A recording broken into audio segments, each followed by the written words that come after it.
যাকে এমপি বানিয়ে দিয়েছি সেখানেও কোনো উন্নয়নের ফান্ড নাই, এখানেও কোনো উন্নয়নের ফান্ড নাই। শুধু আসলেই বহরমপুর আর কাঁদি বগলদাপা করে নিয়ে বেড়াবে। আগামী দিনে রাস্তায় যেখানে পাবো সেখানে তাকে বিক্ষোভ দেখাবো।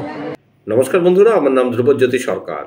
ফের সমহিমায় ভরতপুরের তৃণমূল বিধায়ক হুমায়ুন কবির। এবার হুমায়ুনের নিশানায় বহরমপুরের তৃণমূল সাংসদ ইউসুফ পাঠান। আগেও একাধিকবার ইউসুফের বিরুদ্ধে সুর চড়িয়েছিলেন তিনি। এবার প্রশ্ন তুললেন সাংসদ তহবিলের কার্যকারিতা নিয়ে।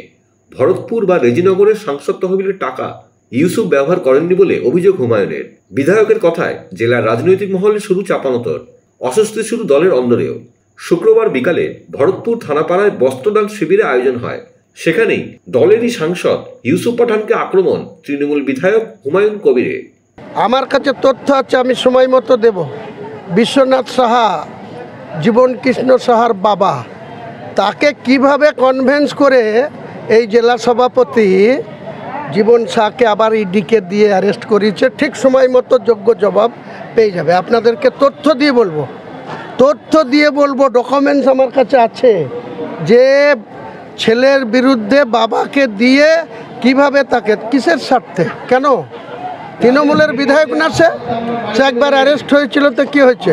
অনুব্রত বাবু তো তেহার জেলে 2 বছর ছিল।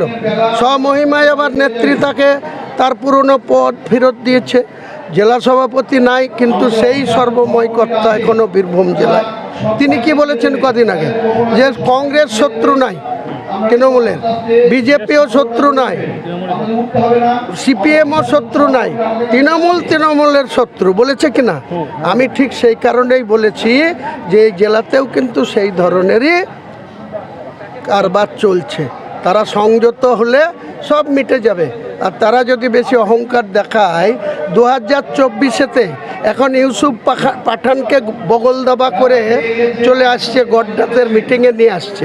ইউসুফ পাঠান জিতবে না বলে বেরিয়েছিল এই লোক, কত জায়গায় বলেছিল জিতবে না।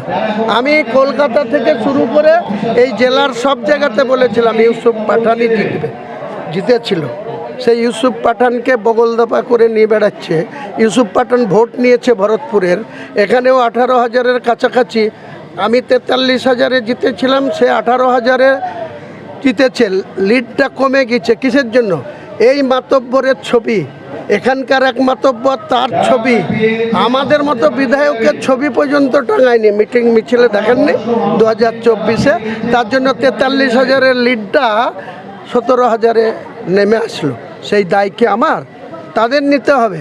আবার তাকে এখন ধরে নিয়ে চলে আসছে। সে তার ডেভেলপমেন্টের যে 5 কোটি টাকা বছরে পায়, এই অংশীদার ভরতপুরের ভোটাররাও তার বছরে 70-72 লাখ টাকা ডেভেলপমেন্টের ফান্ড ডিএম অফিসে যেটা আসে সেটা পায়। আজ পর্যন্ত 16 মাস রানিং ভরতপুর বিধানসভা 17,000 লিড দিয়েছে। সেখানে কানা করি এখনো এমপি ল্যাডসের ফান্ড থেকে উন্নয়নের কোনো টাকা পায়নি। আর যেখানে প্রায় 43,000 লিড করে দিচ্ছে আমাদের হোম রেজিনগরে, সেখানকার এমএলএ কটা ভোট করেছে? আর আমি আর ওখানে আতাউর বলে একজন আছে, পঞ্চায়েত সমিতির সভাপতির হাজব্যান্ড, তারা মিলে 43,000 লিড করে দিয়েছি। দিয়ে যাকে এমপি বানিয়ে দিয়েছি সেখানেও কোনো উন্নয়নের ফান্ড নাই, এখানেও কোনো উন্নয়নের ফান্ড নাই। শুধু আসলেই বহরমপুর আর কাঁদি বগলদাপা করে নিয়ে বেড়াবে। আগামী দিনে রাস্তায় যেখানে পাবো সেখানে তাকে বিক্ষোভ দেখাবো। কি মনে করছে আমরা রাজনীতি করতে গিয়ে চুরি পড়ে আছি নাকি? বন্ধুরা, ভিডিওটি ভালো লাগলে দয়া করে লাইক শেয়ার করে দেবেন, আমাদের পেজটা ফলো করে নেবেন, আর আপনার মতামত কমেন্ট করে অবশ্যই জানান। ধন্যবাদ।